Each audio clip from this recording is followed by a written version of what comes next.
서울에서 부산까지 가장 빨리 가는 방법을 가르쳐 드릴까요? 가장 빨리 가는 방법은 비행기를 타고 가는 것이 아닙니다. 경부 고속도로를 타고 가는 것도 아닙니다.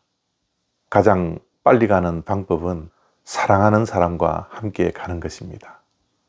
인생은 누구와 함께 가느냐가 중요합니다. 누구와 동행하느냐에 따라서 그 인생길은 더 고달플 때가 있고요.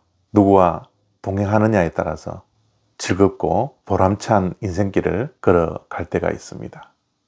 그만큼 누구와 함께 하느냐가 참으로 중요합니다. 출애굽기 33장 14절부터 16절까지 말씀입니다. 여호와께서 이르시되 내가 친히 가리라. 내가 너를 쉬게 하리라. 모세가 여호와께 아뢰되 주께서 친히 가지 아니하시려거든 우리를 이곳에서 올려보내지 마옵소서. 나와 주의 백성이 주의 목전에 은총 입은 줄을 무엇으로 알리이까? 주께서 우리와 함께 행하심으로 나와 주의 백성을 천하 만민 중에 구별하심이 아니니이까.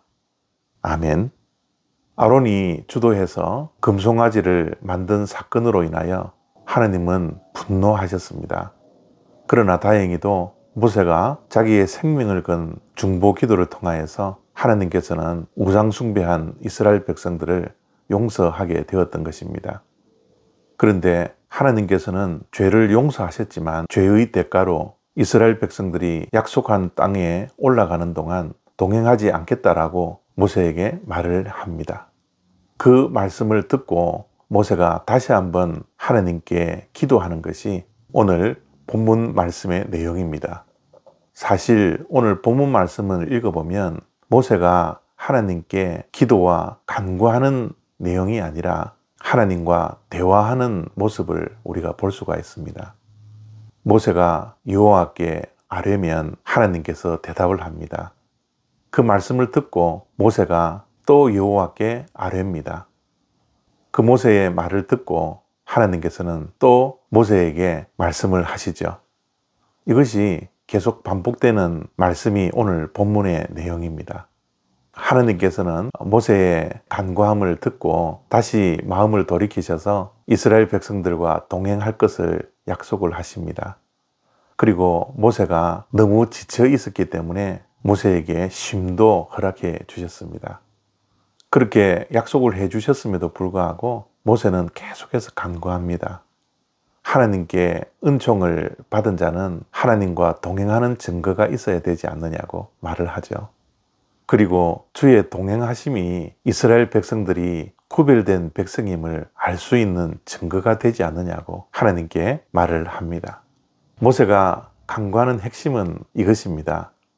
하나님께서 함께 하심이 은혜를 입은 자의 모습이고 구별된 하나님의 백성들의 증거입니다. 그래서 하나님은 우리와 동행해 주셔야 합니다. 그렇게 말씀을 드리고 있는 것입니다. 그렇습니다. 우리의 인생길 하나님과 동행하는 것이 얼마나 중요한지 모릅니다. 우리의 인생길 누구와 함께 길을 걷느냐가 너무나 중요하죠. 동행이라는 것이 무엇입니까? 우선 목표가 같아야 합니다. 가고자 하는 목적지가 같아야 합니다. 우리는 하나님과 동행하고 있습니까? 하나님과 함께 한 목적지를 향하여 걸어가고 있습니까? 목적지가 같아도 목적지를 향하는 방법이 다르면 그것은 동행이 아닙니다. 서울에서 부산까지 가는 방법은 많이 있습니다. 그러나 비행기를 타든지 차로 운전을 하든지 그 방법은 같아야 동행하는 것입니다. 동행은 앞에 가서도 안 되고 뒤에 처져서도 안 됩니다. 보조가 맞추어서 바로 옆에서 함께 걸어가야 합니다.